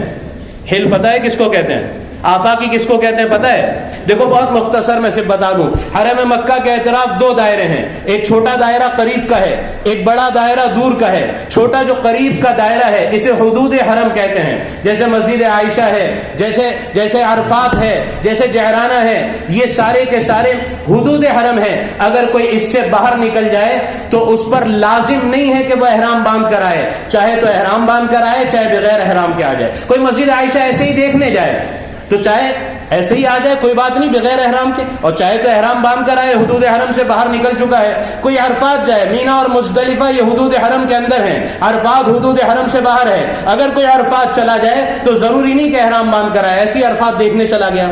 لیکن ایک دائرہ بڑا باہر کا ہے, اسے میقات کہتے ہیں. جیسے مدینہ منورہ کی میقات ذوالحلیفہ جسے بیر علی کہتے ہیں, جیسے ہماری میقات یہ لملم ہے, جیسے طائف سے آنے والوں کے لیے قرن المنازل میقات ہے. یہ ساری میقات ہے. اس سے اگر کوئی باہر نکل جائے تو اسے آفاق میں آنے والا آفاقی کہا جاتا ہے. میقات کے باہر کی زمین کو آفاق کہا جاتا ہے, میقات کے باہر آنے والے کو آفاقی کہا جاتا ہے. اب آفاقی اگر بیت اللہ جانا چاہتا ہے تو اس کے لیے ضروری ہے کہ وہ احرام باندھ کر ہی داخل ہو, بغیر احرام کے. اکثر لوگ طائف جاتے ہیں گھومنے اور بغیر احرام کے آ جاتے ہیں. بھائی میقات سے آ رہے ہو, بغیر احرام کے کیسے آ رہے ہو؟ ہاں جدہ چلے جاؤ تو جدہ, یہ پہلے سرکل اور دوسرے سرکل کے بیچ کا جو علاقہ ہے اسے ہل کہتے ہیں. ہل والا بغیر احرام کے بھی آ سکتا ہے, احرام کے ساتھ بھی آ سکتا ہے. دوسرے بڑے دائرے کے باہر والا آفاق میں چلا گیا, آفاقی ہو گیا, یہ بغیر احرام کے نہیں آ سکتا. طائف آفاق ہے, مدینہ منورہ آفاق ہے. مدینہ منورہ سے بغیر احرام کے کوئی آنا چاہے نہیں آ سکتا. طائف سے کوئی بغیر احرام کے چاہے آنا نہیں آ سکتا. عرفات سے کوئی آنا چاہے بغیر احرام کے آ سکتا ہے. مسجد عائشہ سے آ سکتا ہے, جدہ سے آ سکتا ہے, حدیبیہ سے آ سکتا ہے. یہ ہل ہے بیچ کا. بہرحال یہ ایک معلومات کے لیے تھوڑا سا مشکل ہے, سمجھ میں آئے گا تو وہاں جا کر لوگ بڑے پریشان ہوتے ہیں اور طائف سے آ جائے. بہرحال تو حضرت عائشہ رضی اللہ عنہ نے کہا یا رسول اللہ یہ حل میں رہنے والے حدود حرم سے باہر کس قدر خوش قسمت ہیں, جب چاہتے ہیں احرام باندھ کر عمرہ کر لیتے ہیں. یا رسول اللہ ہم تو آفاقی ہو گئے, کتنے دور آ گئے. اب اس زمانے میں تو یہ 450 کلومیٹر 430 کلومیٹر 4 گھنٹے اور 6 گھنٹے اور 8 گھنٹے میں تو سفر نہیں ہوتا تھا. اس زمانے میں تو زیادہ سے زیادہ میں نے جو پڑھا ہے وہ 16 دن اور کم سے کم جو پڑھا ہے وہ 9 دن لگا کرتے تھے. امام شافعی رحمۃ اللہ علیہ فرماتے ہیں میں مکہ مکرمہ سے اونٹوں پر سوار ہو کر سرکار کے شہر مدینہ الرسول مدینہ منورہ کے لیے روانہ ہوا. کہتے ہیں مکہ سے نکل کر 16ویں دن میں مدینہ منورہ پہنچا ہوں اور ان 16 دن میں نے 16 قرآن کریم کی تلاوت مکمل کی ہے. وہ حاجیوں تم سے 1 مہینے کے قیام میں 1 قرآن کی تلاوت مکمل نہیں ہوتی, اور وہاں امام صاحب انکمفرٹیبل سواری پر روزانہ 1 قرآن مکمل کر رہے ہیں. اپنے آپ کو کام میں لگاؤ. اگر وہاں آپ نے اپنے آپ کو کام میں نہیں لگایا تو نہیں کرنے کے بہت سارے کام ہیں جس میں حاجی اپنے آپ کو لگا کر اپنے حج کو ضائع و برباد کرتا ہے. تو امی عائشہ رضی اللہ عنہ نے جب یہ درد کا اظہار کیا, رسول اللہ کتنے دور ہو گئے, امی جان کو اللہ جزائے خیر عطا فرمائے, ایسا سوال کیا کہ قیامت تک کے امت کے, قیامت تک کے آنے والے لوگوں کے لیے سرکار کی زبان رسالت سے بہت کام کی بات جاری ہو گئی. سرکار نے فرمایا عائشہ تو جانتی ہے مدینہ منورہ میں رہنے والے کس قدر خوش قسمت ہے. عائشہ جو مدینہ منورہ کی اپنی قیام گاہ سے وضو کر کر قباء میں جا کر 2 رکعت نماز ادا کر لے, اللہ اسے ایک مقبول عمرے کا ثواب عطا فرمائے.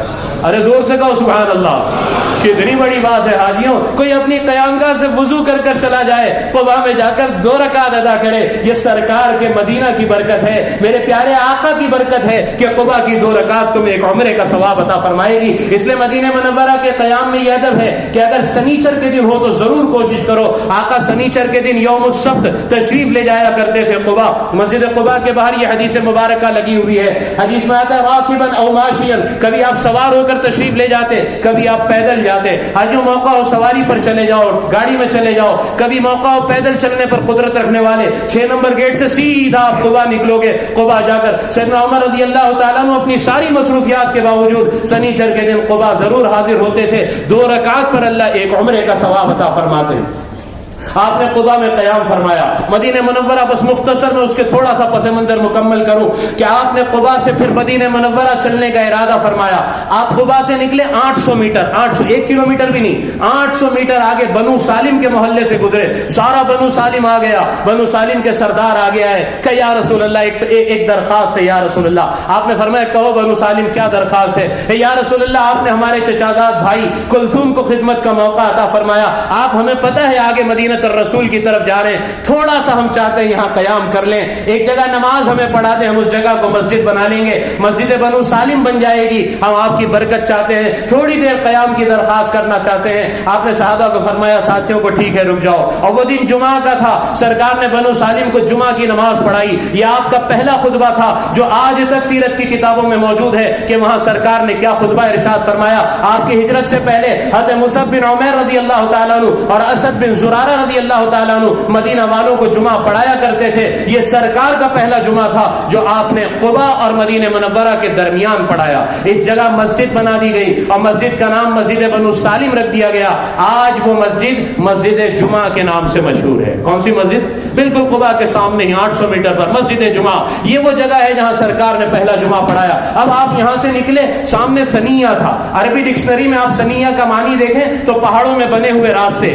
اصل یہ ہے کہ مدینہ منورہ کا یہ دروازہ تھا. دو دروازے تھے مدینہ منورہ کے, ایک مسجد جمعہ, آپ اس کا جو داخلی گیٹ ہے اس کے سامنے کھڑے ہو جائیں تو آج ایک باؤنڈری بنی ہوئی ہے, گرین کلر کا گیٹ ہے. یہی جگہ پر ایسے پہاڑ تھا جس پر چڑھ کر دوسری طرف مدینہ منورہ میں اترنا ہوتا تھا, اور ایک مدینہ منورہ کا سنیہ دوسری طرف تھا. شام سے آنے والے اس سنیہ سے مدینہ منورہ میں داخل ہوتے تھے. آپ اپنی اونٹنی پر سوار ہوئے, مدینہ منورہ والوں کو اطلاع تھی کہ سرکار تشریف لا رہے. سارا مدینہ سنیہ کے اس پار جمع ہو گیا, اس لیے کہ 70 72 80 لوگوں نے آپ کا دیدار کیا تھا. باقی سارا مدینہ آپ کے دیدار سے ابھی تک مشرف نہیں ہوا تھا. ہر انصار مدینہ کی تمنا تھی کہ سرکار کا دیدار جلدی ہو. سارا مدینہ سنیہ کے اس طرف, سنیہ کے اس طرف سے آپ کی سواری آپ کو لے کر چڑھی. انصار مدینہ کہتے ہیں لوگوں وہ کیا خوبصورت وقت تھا, ہم سنیہ کے ٹیلے پر اوپر نظر لگائے ہوئے تھے کہ کبھی آپ کا دیدار ہو اور ابھی آپ کا دیدار ہو. کہتے سب سے پہلے انصار مدینہ کہتے ہیں ہمیں آقا کی پیشانی مبارک نظر آنے لگی, اور پھر آپ کی بھویں, اور پھر آپ کی مبارک آنکھیں, اور پھر آپ کا ناک مبارک, اور پھر آپ کے مبارک لب مبارک. مدینہ منورہ والے کہتے ہیں اللہ کی قسم ہمیں ایسا محسوس ہو رہا تھا کہ جیسے سنیہ کے اس طرف سے مدینہ منورہ پر 14ویں رات کا چاند طلوع ہو رہا. بنی نجار آ گئے, یہ آپ کا ننیال ہے. بچیاں آ گئی بنو نجار کی اور ڈف لے کر آئی استقبال کے لیے, اور برجستہ ان کی زبانوں سے یہ الفاظ جاری ہوئے طلع البدر علینا من ثنیات الوداع وجب الشکر علینا ما دعا للہ داعی. کیا الفاظ کہے ان بچیوں نے کہ آج بدر, آج ماہ کامل 14ویں رات کا چاند ہم مدینہ والوں پر طلوع ہو رہا ہے. ہم پر ضروری ہے کہ ہم اس اللہ کا شکر ادا کریں جس نے اس ماہ کامل کو مدینہ پر طلوع کیا ہے.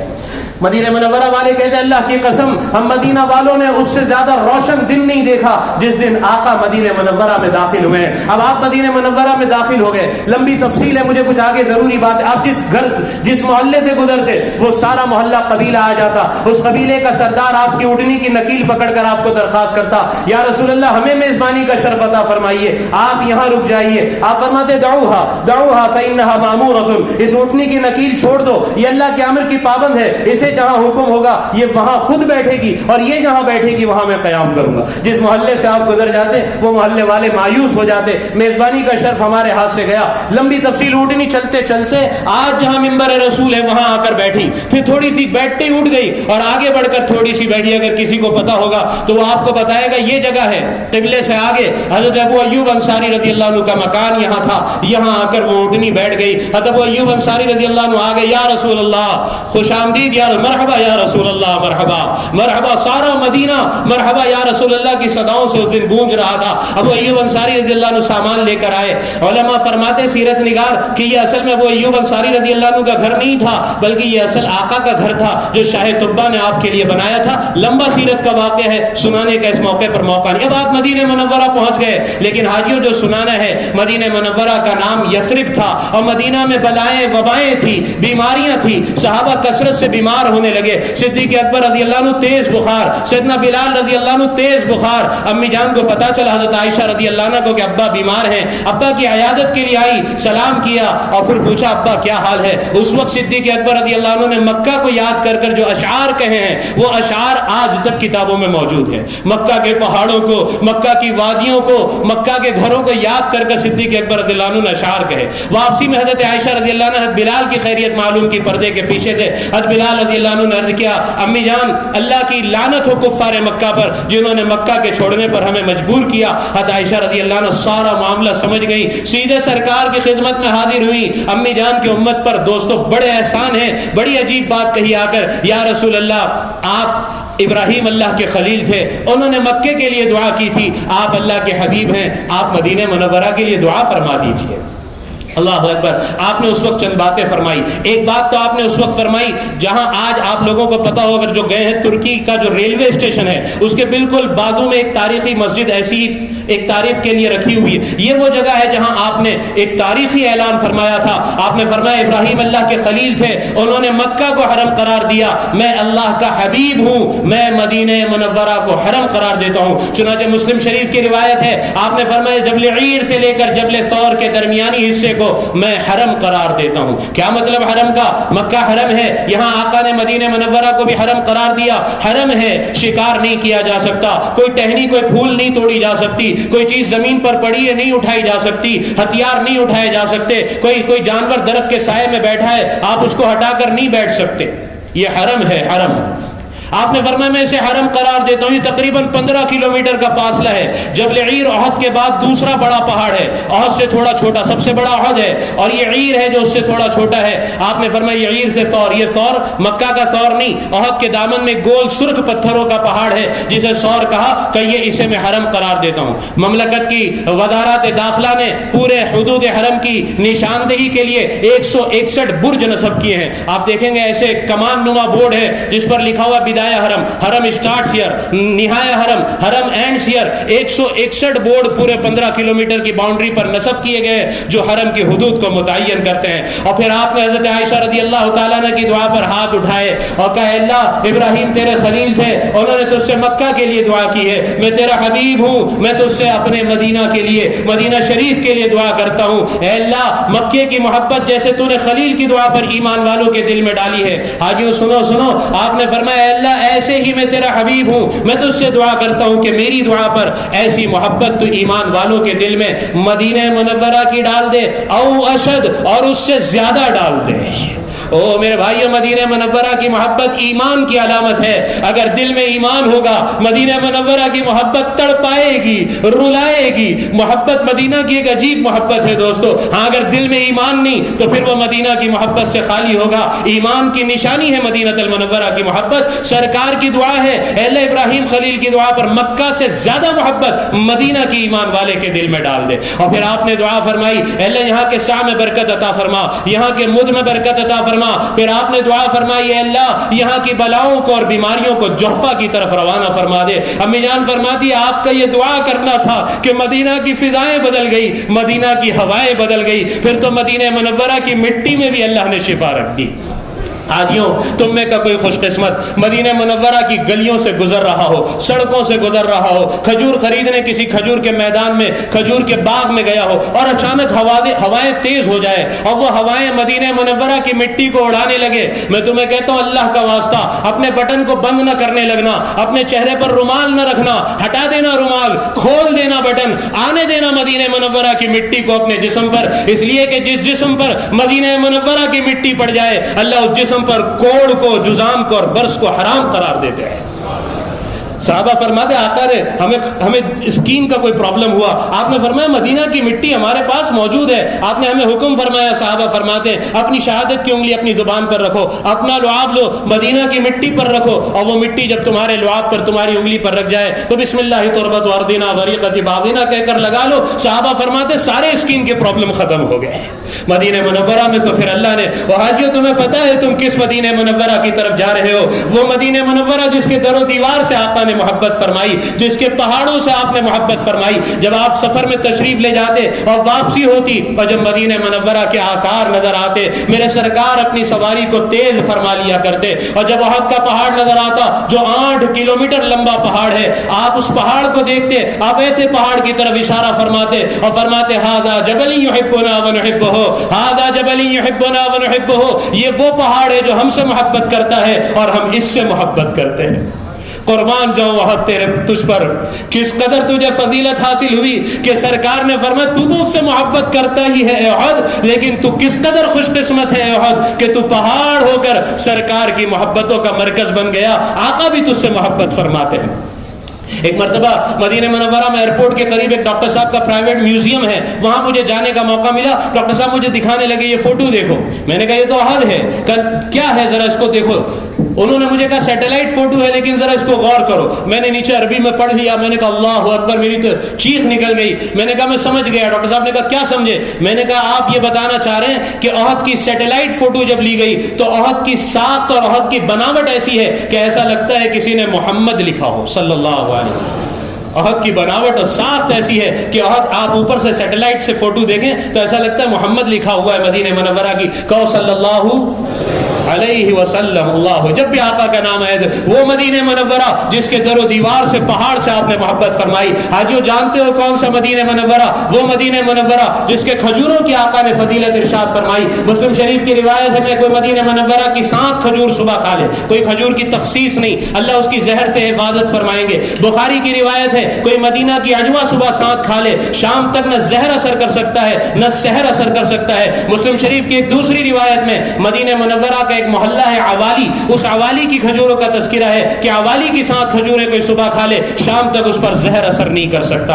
کون سا مدینہ منورہ؟ وہ مدینہ منورہ جس کے متعلق سرکار نے فرمایا قیامت سے پہلے ایمان سمٹ کر مدینہ منورہ کی طرف اس طرح آ جائے گا جیسے سانپ سمٹ کر اپنے بل کی طرف آتا ہے۔ کون سا مدینہ منورہ جس کے متعلق سرکار نے فرمایا دنیا میں طاعون ساری سرزمین پر پھیل سکتا ہے، طاعون مدینہ منورہ میں کبھی نہیں پھیل سکتا۔ کون سا مدینہ منورہ؟ وہ مدینہ منورہ کہ آپ نے فرمایا لوگوں قیامت سے پہلے دجال نکلے گا۔ مسلم شریف کے باب الفتن کی ایک روایت ہے، فاطمہ بنت قنیس رضی اللہ تعالیٰ عنہ کی لمبی روایت ہے جس میں تمیم داری رضی اللہ عنہ کی دجال سے ملاقات ہوئی تھی۔ وہ سارا واقعہ آپ نے صحابہ کو سنایا کہ تمیم داری سے دجال نے کہا میں ساری دنیا کا دورہ کروں گا لیکن مدینہ منورہ میں داخل نہیں ہو سکوں گا۔ آپ کے ہاتھ میں عصا تھا، آپ نے ایسے اس کو منبر پر مارا اور کہا مدینہ والوں اور میرے صحابہ کیا میں نے تم سے نہیں کہا تھا کہ دجال مدینہ منورہ میں داخل نہیں ہو سکے گا؟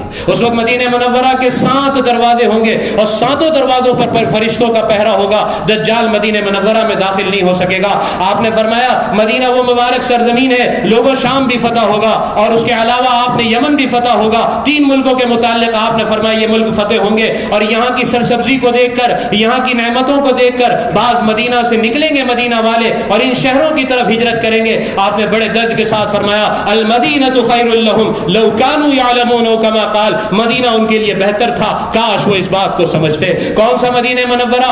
وہ مدینہ منورہ جسے میرے رب نے اپنے محبوب کی ہجرت کے لیے جسے منتخب فرمایا۔ کون سا مدینہ منورہ؟ وہ مدینہ منورہ جسے میرے محبوب نے اپنی دعوت کا مرکز بنایا۔ کون سا مدینہ منورہ؟ وہ مدینہ منورہ کہ ان مدینہ والے انصار کو سرکار نے جو دعائیں دی ہیں مجھ جیسی کوتاہ نظر سے ایسی دعا کسی کو نہیں ملی۔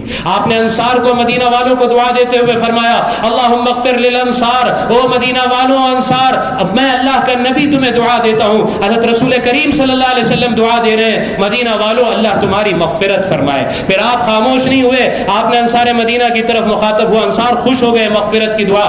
آپ نے دوسری دعا دی ولی ابناء الانصار، او انصار اللہ تمہاری اولاد کی بھی مغفرت کرے، انصار خوش ہو گئے۔ آپ نے تیسری دعا دی ولی ابناء الانصار، اور انصار اللہ تمہاری اولاد کی بھی مغفرت کرے، انصار خوشی میں جھوم گئے۔ آقا نے چوتھی دعا دی ولی جیران الانصار، اور انصار اللہ تمہارے پڑوسیوں کی بھی مغفرت کرے، انصار جھوم گئے۔ آقا نے ایک اور دعا دی انصار ولی موالی الانصار، اور انصار اللہ تمہارے غلاموں کی بھی مغفرت فرمائے۔ کس قدر انصار مدینہ خوش قسمت تھے جنہیں ایسی مغفرت کی دعا ملی۔ کون سا مدینہ منورہ؟ وہ مدینہ منورہ کہ آقا نے بڑے درد کے ساتھ ایک بات فرمائی، اور لوگوں اگر تم میں سے کوئی اس بات کی کوشش کر سکتا ہو تو وہ ضرور اس بات کی کوشش کرے کہ اسے موت مدینہ منورہ میں آ جائے، اس لیے کہ جو مدینہ میں مرے گا میں کل قیامت کے دن اس کا گواہ اور سفارشی بنوں گا۔ کس قدر خوش قسمت ہوتے ہوں جن کی زندگی کی آخری شام مدینہ الرسول میں ہو جاتی ہے اور آقا کے قدموں تلے بقی میں ہمیشہ کے لیے وہ سو جاتے ہیں. یہی وہ فضیلت تھی جس کے لیے سیدنا عمر رضی اللہ عنہ دعا فرماتے تھے, اللہم ارزقنی شہادۃ فی سبیلک واجعل موتی ببلد رسولک. اے اللہ عمر تجھ سے دعا مانگتا ہے کہ اپنے راستے کی شہادت عطا فرما, لیکن پیارے اللہ ساتھ عمر یہ بھی دعا مانگتا ہے کہ بلد رسول کی سرکار کے شہر کی موت عطا فرما. ساتھی کہتے ہیں امیر المومنین کیسی الگ الگ دعا ہے. شہادت کے لیے مدینہ پاک سے باہر جانا پڑے گا, مدینہ منورہ میں شہادت کہاں ملے گی؟ آپ شہادت بھی مانگتے ہیں اور مدینہ کی موت بھی مانگتے ہیں, لیکن لوگوں نے دیکھا فجر کی نماز ہے اور وضو کی حالت میں ہے اور مدینہ منورہ ہے اور مسجد نبوی ہے اور ریاض الجنہ ہے اور محراب النبی ہے اور حالت نماز ہے اور شہادت بھی میسر ہو رہی ہے اور آقا کا شہر بھی نصیب ہو رہا ہے اور آقا کا پڑوس بھی نصیب ہو رہا ہے. کون سا مدینہ منورہ؟ حاجیوں وہ مدینہ منورہ. علماء کا اس پر اتفاق ہے کہ دنیا کا سب سے مبارک ترین اگر کوئی قبرستان ہے تو وہ مدینہ کا بقی قبرستان ہے, بقی الغرقد جسے ہمارے عرف میں جنت البقی کہا جاتا ہے. سرکار اس قبرستان میں تشریف لاتے اور قبرستان والوں کو سلام کرتے, السلام علیکم یا اہل دیار قوم مؤمنین ان انشاءاللہ بکم لاحقون نسأل اللہ لنا ولکم العافیہ. اور پھر ہاتھ اٹھا کر ان قبرستان والوں کے لیے دعا فرماتے. آپ دعا فرماتے اللہم اغفر لأہل البقی الغرقد, اللہم اغفر لأہل البقی الغرقد. اے اللہ تیرا نبی تجھ سے دعا کر رہا ہے کہ ان بقی والوں کی تو مغفرت فرما دے. کون سا مدینہ منورہ؟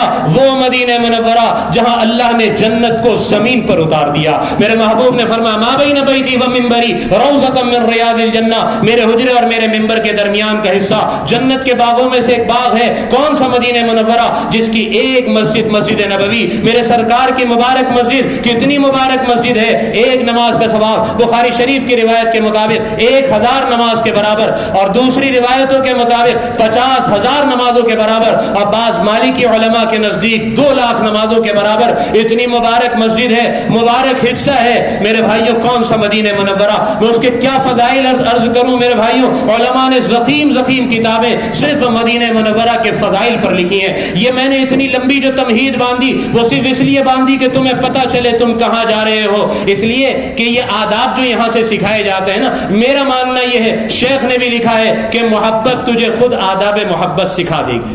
محبت تجھے, ارے بولو, محبت تجھے خود آداب محبت سکھا دے گی. اگر دل تمہارے مدینہ منورہ کی محبت سے بھرے ہوئے ہیں تو پھر یہاں سے تمہیں زیادہ آداب سکھانے کی ضرورت نہیں. اور اگر خدا نہ خواستہ ہمارے دل مدینہ کی عظمت اور محبت سے خالی ہے, یہاں سے لاکھ آداب سکھائے جائیں, ان آداب کا کوئی حاصل نہیں ہوگا. میرے بھائیوں مدینہ الرسول جا رہے ہو, اب ایک تیاری تو میں نے یہاں سے بتا دی, درود پاک کی کثرت. جب مکے سے نکلو گے مکہ مکرمہ سے مدینہ منورہ کی طرف, اب درود پاک کی مقدار اور بڑھا دو. اب ذوق و شوق کے ساتھ پڑھو, نہ تو منقبت کے اشعار یاد ہو تو اس کو گنگناؤ. محبت بڑھتی جائے جیسے جیسے مدینہ منورہ قریب آتا جائے. اگر آگے کی سیٹ پر ہو, بسوں سے جا رہے ہو اور تمہیں آگے کلومیٹر کے سائن بورڈ نظر آتے جائے, او صرف مدینہ 200 کلومیٹر باقی رہا, محبت اور بڑھ جائے, بولو صرف 150 کلومیٹر باقی رہا. اللہ اکبر, بلغ العلا بکمالہ کشف الدجا بجمالہ حسنت جمیع خصالہ صلوا علیہ وآلہ. او مدینہ 100 کلومیٹر آ گیا. واحسن منک لم ترقات عین واجمل منک لم تلد النساء خلقت مبرئا من كل عیب کانک قد خلقت کما تشاء. صرف 50 کلومیٹر. یا رب صل وسلم دائما ابدا علی حبیبک خیر الخلق کلہم. ایلو مدینہ منورہ آ گیا, ذوق و شوق بڑھ جائے, اپنے کمرے پر جاؤ, آرام کا تقاضا ہے, آرام کر لو. اب اچھی طرح غسل کرو, ایک نئی جوڑی ہو سکے تو سفید صاف ستھری اچھی جوڑی, عطر لگاؤ, جمعہ عیدین کی طرح گویا تیار ہو جاؤ اور اب رک کرو مدینہ الرسول کی طرف. اگر اللہ نے موقع دیا تو صدقہ بھی کچھ کرو. یہ آیت مبارکہ نازل ہوئی تھی کہ جب میرے نبی سے سرگوشی کا ارادہ کرو تو پہلے کچھ صدقہ کیا کرو. سیدنا علی رضی اللہ عنہ نے اس پر سب سے پہلے عمل کیا تھا, اگرچہ اس کا حکم منسوخ ہو گیا, بعد میں باقی نہیں رہا, لیکن ہمارے اکابر کی عادت تھی وہ حاضری سے پہلے صدقہ کیا کرتے تھے. ایک عاشق رسول گزرا ہے جس نے فضائل حج بھی لکھی, جس نے فضائل درود بھی لکھی. وہ آج بقی میں اہل بیت کے بالکل پڑوس میں سیدہ فاطمہ رضی اللہ عنہ کے, حضرت عباس رضی اللہ عنہ کے, حضرت حسن رضی اللہ عنہ کے, امام زین العابدین, امام جعفر صادق اور امام باقر رحمۃ اللہ علیہ کے بالکل پڑوس میں آرام کر رہا ہے. وہ عاشق رسول, بہت بڑے عاشق رسول تھے. ایک سفر میں انہوں نے حاضری سے پہلے 10,000 ریال صدقہ کیا ہے. صدقہ محرومی سے بچاتا ہے. اس سے بڑی محرومی کیا ہوگی کہ سرکار کے دیار پر حاضر ہوں اور محروم کر دیا جاؤں. اب مدینہ منورہ مسجد نبوی کی طرف چلو, سنت کی رعایت کے ساتھ داخل ہو جاؤ. جہاں موقع ملے 2 رکعت تحیۃ المسجد پڑھو, یہ اللہ کا حق ہے جسے ادا کرو. پھر ہو سکے تو 2 رکعت صلاۃ التوبہ پڑھو, سلام پھیر کر دعا کرو, پیارے اللہ آج اپنے حبیب کی خاطر مجھے معاف کر دے. پیارے اللہ آپ نے آپ کے حبیب کی طبیعت میں طبیعت بڑی حساس بنائی تھی. ایک دن سرکار نے نماز پڑھائی اور نماز پڑھانے کے بعد فرمایا لوگوں وضو اچھی طرح کر کے آیا کرو, تمہاری وضو کا اچھی طرح نہ کرنا میری نماز پر اثر انداز ہوتا ہے. آقا کی طبیعت, یا اللہ اگر ان گناہوں کو لے کر میں تیرے محبوب کی خدمت میں حاضر ہوں گا تو میرے ان گناہوں سے کہیں آقا کو میری طرف سے تکلیف نہ پہنچے. پیارے اللہ مجھے معاف کر دیجئے. اللہ سے معافی مانگ کر پھر چلیں. اب باب السلام سے داخل ہوں. اب یہاں رک کر ایک بات جو میں ہر مرتبہ عرض کرتا ہوں, ہر جگہ عرض کرتا ہوں, وہ بڑی لجاجت کے ساتھ آپ سے ایڈوانس میں معذرت اور معافی کے ساتھ عرض کرتا ہوں. میرے بھائیوں, میں آپ سے بہت لجاجت کے ساتھ, میری کوئی بات سنو یا نہ سنو, اللہ کے لیے میرا یہ دکھڑا سنو جو میں ہر جگہ سنا رہا ہوں کہ ہمارا حاجی ان دونوں حرم کی بہت بے ادبی کر رہا ہے, حرم مکہ کی بھی اور حرم مدینہ کی بھی. حرم مکہ کا یہ حال ہے, ہمارے ہندوستان کا حاجی بمبئی کی مسجد کا جتنا ادب کرتا ہے اتنا بھی ان دونوں حرم کا ادب نہیں کرتا. پتہ نہیں کیا ہو جاتا ہے, کیوں گستاخ بن جاتا ہے, کیوں بے ادب بن جاتا ہے, مجھے سمجھ میں نہیں آتا. حرم مکہ میں آپ چلے جاؤ, مطاف کا حال دیکھو, حاجیوں نے کیا حال بنایا ہوا ہے. ایک کھڑا ہوتا ہے دوسرا فوٹو نکالتا ہے, دوسرا کھڑا ہوتا ہے تیسرا فوٹو نکالتا ہے. سارے مطاف کو, سارے حرم کو فوٹو اسٹوڈیو بنایا ہوا ہے. افسوس اس بات پر ہے کہ اب گروپ فوٹو لی جا رہی ہے. رات کے 2 بجے ہیں, میں دعا میں ہوں, کوئی تہجد میں ہے, کوئی تلاوت کر رہا ہے, اور کیمرے سے پورے گروپ کی فوٹو لی جا رہی ہے, اور ان پر جب کیمرے کا فلیش پڑ رہا ہے زور سے آوازیں نکال رہے ہیں, ہنس رہے ہیں اور تھم دکھا رہے ہیں. اللہ کے گھر کا مطاف کا یہ حال ہے. طواف کر رہا ہوں, اچانک مقام ابراہیم کے پاس میری نگاہ اڑ گئی. میں نے دیکھا 2-3 میری بہنیں, 2-3 بچیاں, چہرے پر حجاب نہیں ہے, مقام ابراہیم کے ساتھ سیلفی لے رہی ہیں. اب تو سیلفی اسٹک کے ساتھ حاجی جا رہا ہے, اور حرم کا یہ حال بنایا ہے. اتنا تماشا ہے میرے بھائیوں کے اللہ کی بنا. آپ فجر کی نماز پڑھیں, مطاف میں اذان ہوتی ہے, انہوں نے third last world highest building clock tower بنائی ہے. اس کے کلوک کے اوپر سے اذان کے وقت شعائیں اور لائٹنگ نکلتی ہے. جیسے فجر کی اذان شروع ہوتی ہے ہر حاجی کا ہاتھ جیب میں جاتا ہے, وہ اپنے موبائل کو نکالتا ہے, مووی بنانا شروع کرتا ہے. پہلے کلوک ٹاور کی, پھر سارے مطاف کی. یہاں حرم کا مؤذن کہہ رہا اللہ اکبر اللہ اکبر. اس کی نگاہیں بیت اللہ پر ہونی چاہیے, آنکھوں میں آنسو ہونی چاہیے. اس گھر کا رب بہت بڑا ہے, بہت بڑا اللہ ہے. یہ اسے اس سے بے پرواہ ہو کر یہ سارے حرم کی مووی بناتا ہے. آخری میں اپنے آپ کو بھی اس میں لیتا ہے کہ کل فرشتہ اگر قبر میں پوچھے گا کہ تو بیت اللہ پہنچا تھا یا نہیں پہنچا تھا, تو شاید یہ میں بتا سکوں گا. دوستو, رونے کی بات ہے کہ ہم نے مطاف کا کیا حال بنایا ہے. انہوں نے کرسیاں رکھی ہیں معذورین کے لیے, معذورین بڑھتے جا رہے ہیں, گھٹنوں کی تکلیف. لیکن ہمارا نوجوان جو بمبئی کی مسجد میں کبھی کرسی استعمال نہیں کرتا, وہاں دھڑلے سے مطاف پہ کرسی پر بیٹھتا ہے. آپ کیوں کرسی پر بیٹھ رہے ہو؟ پیچھے بیٹھنے والے کو بیت اللہ نظر نہیں آتا. اور جب نماز کھڑی ہوتی ہے جماعت, اتنی کرسیاں جمع ہوتی ہے کہ صفوں کا اتصال مشکل ہو جاتا ہے. نماز کے بعد وہ پھر پوری اس کو اٹھانے کے لیے بڑی گاڑی لا کر وہ اٹھا کر لے جاتے ہیں. اتنا حال ہے. مدینہ المنورہ کا یہ حال ہے کہ مسجد نبوی کی نماز کے بعد اکثر میں نے دیکھا, خاص کر کے مسجد نبوی کے امام ایک ہیں بڑے, وہ نماز کے بعد مائک پر کہتے حاجیو تمہیں کیا ہو گیا, تمہیں پتہ نہیں تم کس شہر میں آ گئے ہو, کس مسجد میں آ گئے ہو, یہاں بھی تمہارے موبائل کی رنگ ٹون بجتی ہے. بمبئی میں تو موبائل مسجد میں داخل ہوتا ہے تو سائلنٹ کرتا ہے. پتہ ہے کہ اگر موبائل کی رنگ ٹون بج گئی, بمبئی ہے, نماز سلام کے بعد پتہ نہیں 2, 2.5, 3.5 پتہ نہیں عجیب ہوتے ہیں, لوگوں کے سامنے میری انسلٹ ہو جائے گی. وہاں کون کہنے والا ہے, تو وہاں داخل ہوتے ہوئے اپنے موبائل کو بھی بند نہیں کرتا. اور افسوس ہے کہ موبائل میں میوزک لگی ہوئی ہے. آپ کے اگر یہ موبائل اب اینڈرائڈ اگر کمپلسری کیا گیا ہے, میں آپ سے کہتا ہوں اللہ کے لیے اسے رحمت بناؤ, زحمت نہ بناؤ. سادی رنگ ٹون لے جاؤ. افسوس اس پر ہے کہ لوگوں نے ہندی گانے بھر رکھے ہوتے ہیں. ایک مرتبہ نہیں, 1 مرتبہ سے زیادہ ہوا مواد شریف پر صلاۃ و سلام عرض کر رہا ہوں, پتہ نہیں ہمارے ملک کا تھا یا پڑوس کے ملک کا, اس کے موبائل کی رنگ ٹون بجی اور زور سے ہندی گانا سرکار کے مواجہ پر بجنے لگا. تو حاجی تم کیا پیغام دینا چاہتے ہو سرکار کو, کہ یہ کہنا چاہتے ہو آقا جس چیز کو آپ مٹانے آئے تھے, آپ کے در پر آ کر وہ چیز کر ہم بتائیں گے.